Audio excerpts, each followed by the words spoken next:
बहुत समय पहले की बात है। उज्जैनी राज्य में एक व्यापारी धनराज रहता था। वो अत्यंत धनी था, लेकिन उतना ही अहंकारी भी। उसे अपनी संपत्ति और बुद्धि पर बड़ा घमंड था। वो गरीबों और जरूरतमंदों की कभी मदद नहीं करता था और कर्मों का मजाक उड़ाया करता था। एक दिन एक बूढ़ा साधु उसके दरवाजे पर आया और बोला, पुत्र, मैं भूखा हूं, क्या तुम मुझे कुछ भोजन दे सकते हो? धनराज ने घमंड भरे स्वर में कहा, मुझे मुफ्तखोरी पसंद नहीं, मेहनत करो और खाओ। साधु मुस्कुराया और बोला, धनराज, तुम्हारा समय अच्छा चल रहा है, लेकिन जब शनि देव की छाया पड़ेगी तब तुम्हारी परीक्षा होगी।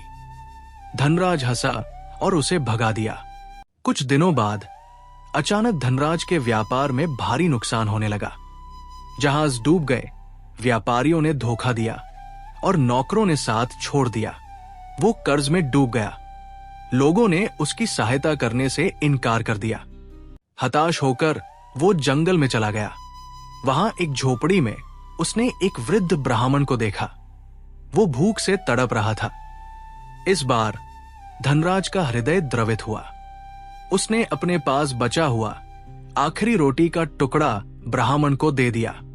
जैसे ही ब्राह्मण ने रोटी खाई, वो एक तेज प्रकाश में बदल गया। धनराज हैरान रह गया। वो कोई और नहीं, स्वयं शनि देव थे।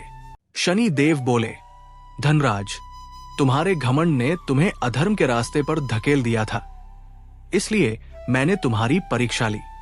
लेकिन आज तुमने बिना किसी स्वार्थ के मदद की, इसलिए मैं तुम्हें फिर से समृद्धि प्रदान करूंगा।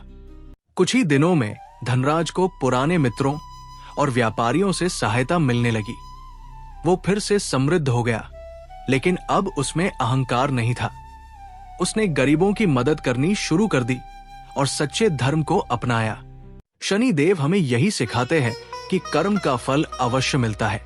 घमंड और अधर्म करने वालों को शनिदेव न्याय अवश्य देते हैं, लेकिन सच्चे हृदय से किया गया पुण्य कर्म हमें अंधकार से प्रकाश की ओर ले जाता है। कभी भी अहंकार मत करो और सदैव दया व परोपकार के मार्ग पर चलो।